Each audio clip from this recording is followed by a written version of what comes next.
This episode is for you if you spend your evenings on the couch, scrolling, rotting, and just watching things that you know you will never remember. And you tell yourself that this is you resting, but somewhere underneath all of that, you know something is off. You're not just burnt out. It's not that simple. You're not lazy. What you are is hollow. And I know this difference because I was there too. So stay with me because by the end of this episode, I want you to know that there is a name to what you're feeling. And I want you to know that there is something that you can do about it. So welcome back to Get In. You Are Driving. I am so excited that you are here. I think this is almost like my 35th or 36th episode, which seems kind of crazy. But yeah, here we are recording still with this big mic that I'm not super sure I know what to do with. Still kind of figuring out my setup, but I have been enjoying what I'm using. So let's get into it. What I just described in our intro is very much what I was always doing. And I always told myself, yeah, well, it's rest to just watch my show, scroll my phone. But I really realized that, very rarely did that make me feel better. And I think most of us know that, right? Like nobody I think really likes just sitting and scrolling on their phone. It's a special type of depletion. But the thing that cracked open what was going on wasn't a new routine, wasn't a bunch of new exercise, wasn't a new job, because I know everybody makes it seem like all those things will help, which they will. But for me, it was creating something that was purely mine. So tired versus hollow, right? I said that I don't think you're just tired. I think you are hollow because tired tends to be a lot more physical depletion, whereas hollow tends to be mental, emotional, spiritual depletion, and physical as well, like all at once. Because physically, you're probably fine. Like you might feel tired throughout the week, but it's probably something a few more extra hours of sleep couldn't fix. And I think that this very common phenomenon that people are really experiencing now with their jobs and just coming home and feeling like they need to recover from a Tuesday. I think this is grief and grief because your life isn't aligned with probably what you want and your life doesn't feel like it's your life. When you think about it, when you are working for someone else, that means that you're working on someone else's dream and something that they wanted to do. And that's great in some ways, right, for that other person. But then I think that it leaves you in a certain abyss of when you come home, what's yours? What do you have to show for that's unique? And I know something that really bothered me when I was feeling this way was exactly that. Like, well, what's mine? What do I have to show for? What's something that I'm proud of? So again, I realized I'm not tired. I'm hollow. I need something more.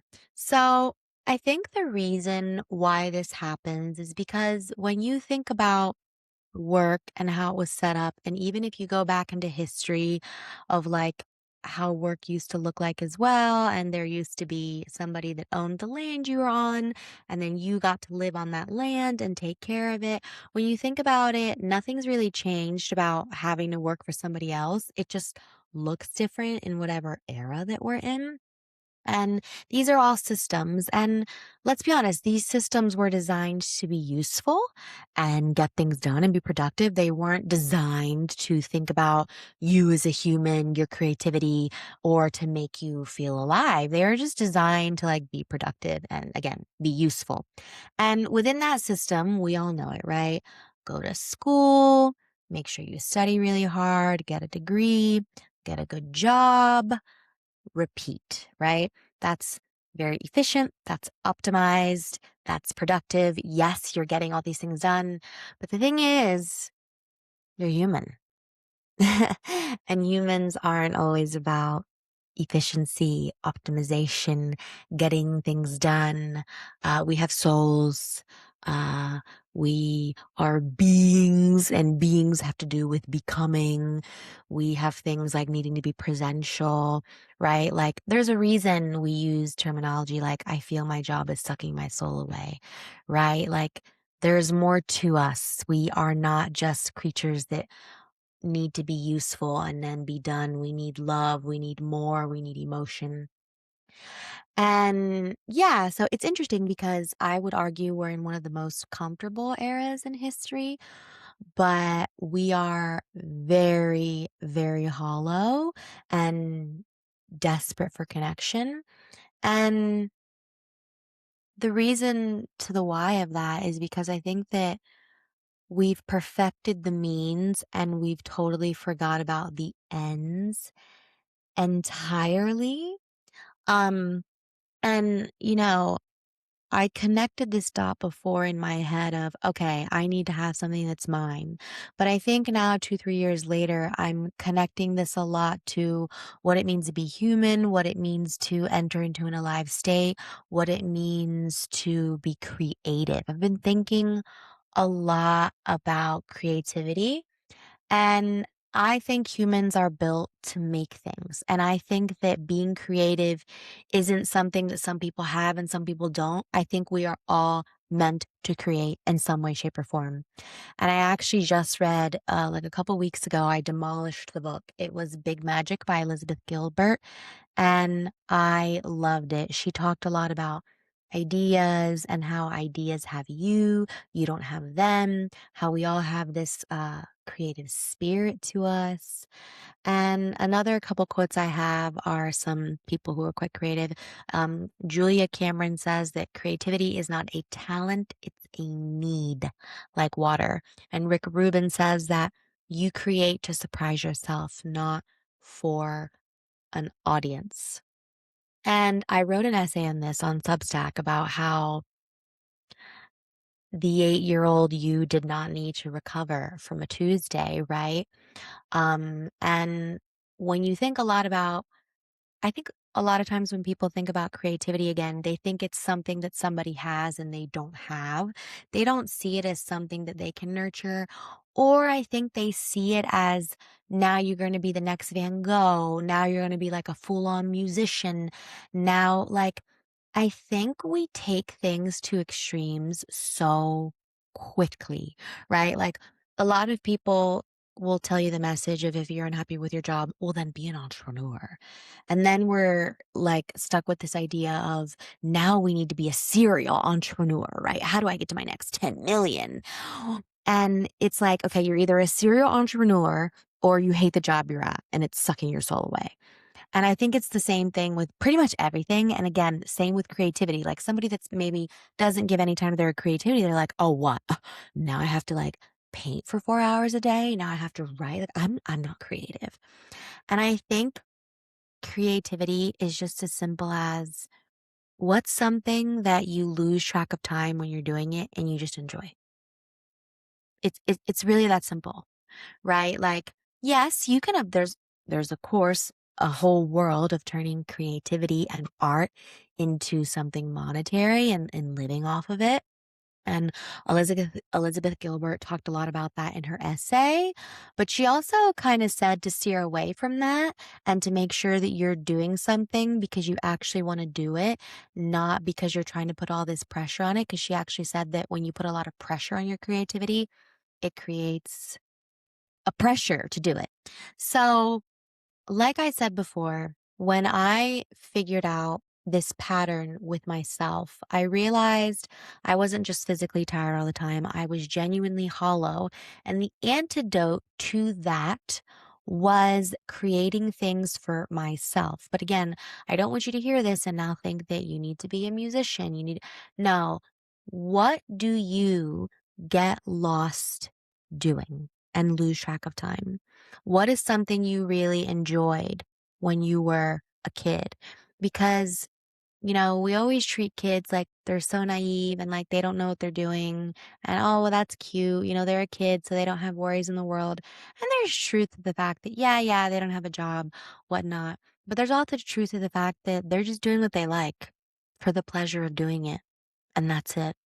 They're not thinking about how they can monetize it or make it better or again, like what they need to do. And I've been thinking a lot about how putting myself in states of doing things that I enjoyed just for the heck of doing them made me feel very relaxed, made me feel very aligned. And again, because I've been thinking a lot about creativity and thinking a lot about my childhood and childhoods and what they mean, it really made me remember that, again, when you're a kid, you're doing things with zero agenda, right? Remember the hours you would take to make blanket forts? Bro, blanket forts were so cool, right? And like there was no agenda in that, or when you sang, or when you played, or whatever you did, right, that made you lose track of time. But the problem is we grow up and somewhere along the way we hear, well, that's not realistic to do. Well, that's not how it is, right? You need to get a big girl job. Like, you know, where's your head? Get out of the clouds. And we decided that doing things for the simple enjoyment of doing things was childish. So we stopped.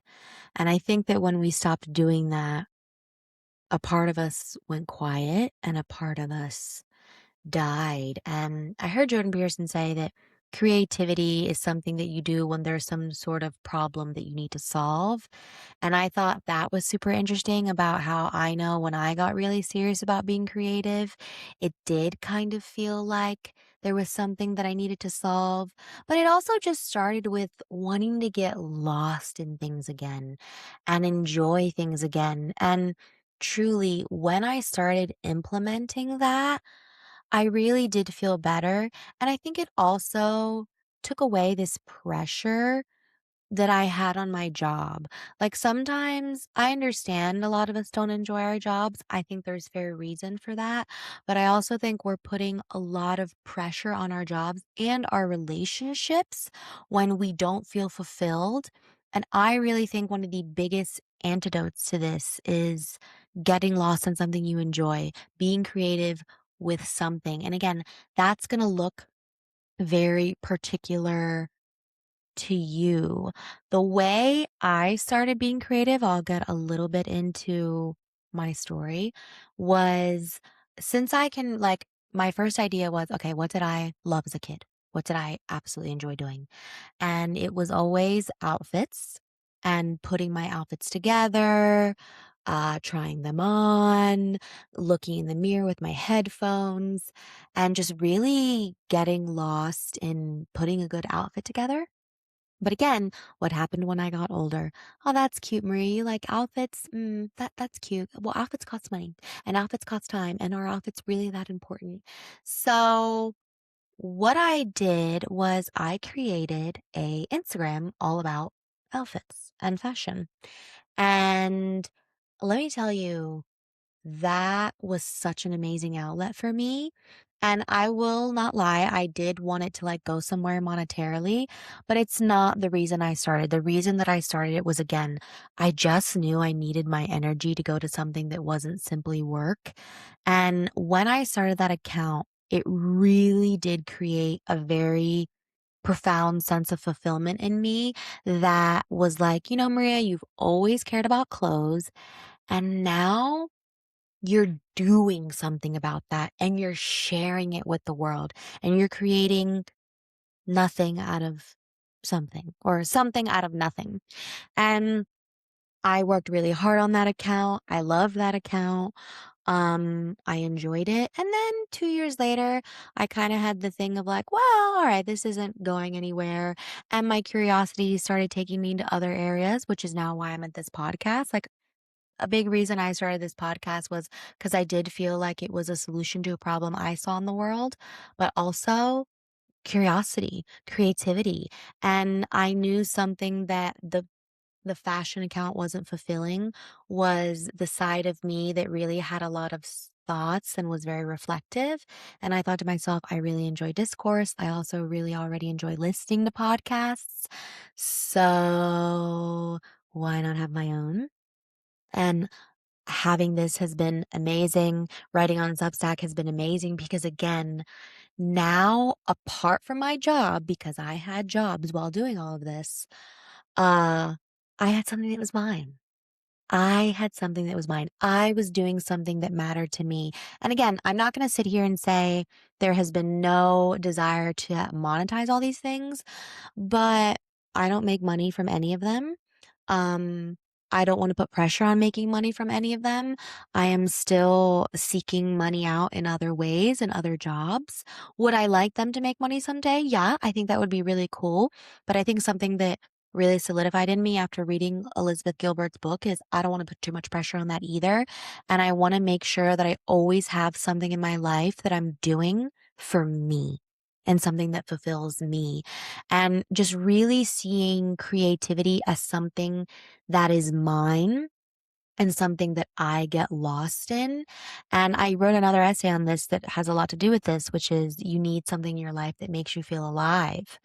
And I know that working on things that I really care about them and sharing with the world has absolutely helped me feel more alive. And I think that again, we put too much pressure on our jobs. As I said before, these jobs are systems. They were meant to be, what was the word I used? These things were meant to be optimized, efficient. Jobs weren't thinking of our souls, right? They weren't thinking of the needs that we have as humans. So again, I would argue you're not just tired, you are hollow. And I want you to think about what made you get lost in time again as a kid. And I want you to do that activity again, even if it's just 20 minutes a day. Because again, this isn't about putting pressure on you to monetize your creativity, to now be a serial entrepreneur. It's just trying to relieve this grief that I know a lot of us feel. Um, so before I end this, I want to talk a little bit about AI and hopefully reframe your brain on it a bit. Everybody has their different opinions on AI. Um, I have really heard, I feel like it's two extremes of like AI is all trash, don't use it, don't touch it, it's going to infiltrate your brain, or like AI is just super taking over. But luckily, I think I've been able to find some in between voices and also think about what I think will happen with it. And like I said, our system was meant to be productive and to be optimized. And I know everybody's scared that AI is taking over, but also we've been miserable for a while now, haven't we? So I'm not sure I fully understand the complaints, other than the complaints are really a deeper emotion of fear. Because if AI does take your job, what does that mean for you and me? And I'm thinking, again, this is me thinking out loud, that it's not me promising you a solution, is that AI is going to come for the jobs that are very robotic. And I think it's going to come for the jobs of people who are doers and not thinkers. And I think it's going to come for the jobs that we're complaining about we don't like, that are all about, again, efficiency, optimization. Um, and I do think the people that are going to struggle the most are the ones who only ever knew how to follow instructions, are the ones that want everything to be laid out for them. What time do I get there? What do I do? Who's my boss? When do I get to leave? Because in those people's defense, that's all they've ever known, right? Because think about it, our entire system in the West, when you really think about what we've been told that now we're all complaining about, which is go to school, get a degree, get a job, repeat, it's a system. And we know intuitively it's not working anymore, but then of course there's a lot of comfort in it because it makes your path clear. Whereas if you question that and think, well, what if I want to do something of my own? Or what if I don't exactly want to do the system in the way people say to do it? Then what does that mean? And I think people are just petrified of having to carve out their path and not someone tell them, this is exactly what you need to do, Johnny. So again, AI is going to take jobs. It is. Like, I think that's just a reality, but I think it's just like every other movement. We went from farming to the industrial revolution. Now we're going from industrial to probably AI, right? Like, it's a very big change when you think about it. But I think that what I want to remind you of is that us humans have always adapted. We will sort it out. And I actually think that AI is going to help us lean more into our creativity and do more of the things that we like. And I think the people who are really going to thrive are the ones that want to think for themselves, are the ones that make, are the ones that create because they want to create, not just always thinking about the monetary value of it. And like I said before, AI is never going to be able to beat a thinker. It's only going to be able to beat a doer, because at the end of the day, large language models are meant to predict, right? Like, they can't go out and have experiences and intuition. They're just predicting things all the time. And yeah, like, everybody's like, oh, but what is going to take over? It's never going to be able to be a human. I'm not saying it's not going to be able to do certain jobs better than we can. Yeah, absolutely, because it's just more productive. But again, it's not a human. And I think it is really going to force us into doing the activities that are more human. And I'm already seeing this around me, that people are like, in their rejection of AI, they're like, I'm going to get that notebook out again with a pen. I'm going to go sit in the park. Like, we're all like, go touch grass, you know? And I think that that's just going to keep growing and growing. And I think that AI might be the unexpected gift of being the machine that takes over the soul sucking productivity that we hate. And then what's left is what's ours and what we enjoy doing and what we get lost in. This is my prediction. Yeah. So to hand this back to you, what I would say, hold on, my computer is dying and we don't need it to die. There we go. So you don't need a plan. You don't need to, like, I don't want you to take this and be like, okay, now I need a plan. You don't need a talent. You don't need an audience.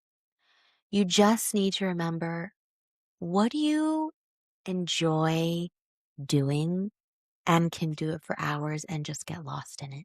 What puts you in that state? There's a Greek word, and now I can't recall it, but it was in the Elizabeth Gilbert book. And it was also something I read in another Substack article. And it was something about enjoyment. Oh my gosh, I'm so annoyed that I'm not going to be able to find it now. And essentially, it was a word about when you are doing something that you care about, it puts you in this state. And this state is one of the most happy things that you can do for yourself. Hold on, I'm gonna look it up, because Greek word for happiness state, Elizabeth Gilbert. No, I can't believe I didn't explain it from before. Okay, that's it. So the Greek word is eudaimonia.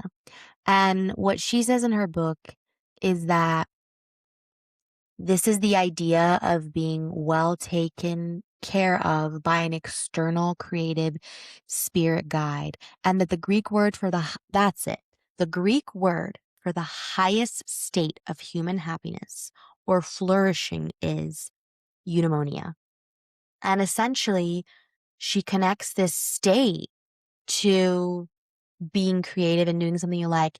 And I'm going to make an analogy that I think a lot of us know, but I'm sure you have known a person or you have read about a fictional character where when they're doing something, it usually leans something that they're just good at or creative with. you can it's almost like you're caught admiring them because you're like, wow, they get really lost in that. They really care about that. They go to like a different place. And wherever this place is that they're going, they're really shining. My most recent example of that is because I watched Off Campus like every other girl, and she sings. And one of the things that the guy who she ends up with says, he's like, I love hearing you play on the guitar and sing because I can tell that you go somewhere and that you really love it and then you get lost and then it's like purely yours. And what's happening is she is entering this state of eudaimonia. And what's so cool about this is think about it. The Greek word says this is the highest state of human happiness. And this makes me think of my essay again about why it's so important in your life to have something that fulfills you and to have something that makes you feel alive because it takes you somewhere. And I think that if we only lean on our jobs or our relationships, it can't give us that. And I really think being creative, having something of our own, or just doing something that we care about because we enjoy it, puts us in this state and fulfills us. Now, there are, of course, deeper things. You can get into spirituality, you can get into religion. I very much so agree with a lot of those things. And I think there's an aspect of that that we have lost. And I do think that's another reason for why we feel hollow. That's a whole other topic. I only wanted to get on creativity today. So I hope that makes sense. And I hope that when you think about, okay, what puts me in this state of pure enjoyment, don't think about what you're good at. Don't think about what your parents clapped for. Don't think about if you were the geek at school. Don't think about how they told you you were super smart and how that then made you feel like, oh my gosh, I'm super smart. Everyone's telling me I need that affirmation. What made you just disappear? What made you disappear? Again, very quick examples for me. It was I started out with clothes. And I didn't just post on Instagram. Something I would do was I would create a bunch of pins in Pinterest and what are those called? Boards of just cute outfits. And I would scroll through that. I would imagine myself in those states. So I also downloaded an app called Index, which makes you make your wardrobe digital. Hours I'd be playing on that, creating outfits. Another thing that I did that was really superficial, still do all the time, but it puts me in this state is I like to go to Canva and I like to take and upload the pictures that I've taken recently with friends and with coffees. And I make these really cute collages. And I usually use inspiration from Pinterest. And then my writing, and then this podcast. And yeah, so some are a little bit more like lighter, some of them are more in depth. But when I do all of these things, I am transported into a different state. And not only that, I think what I like the most about it is what is inside of me. I'm able to externalize it and share it. And again, there is such a deep sense of fulfillment in that. And yeah, I didn't learn it right away. Like in the beginning, again, I just followed what I knew I enjoyed doing. And then I took it from there. And none of this is overnight.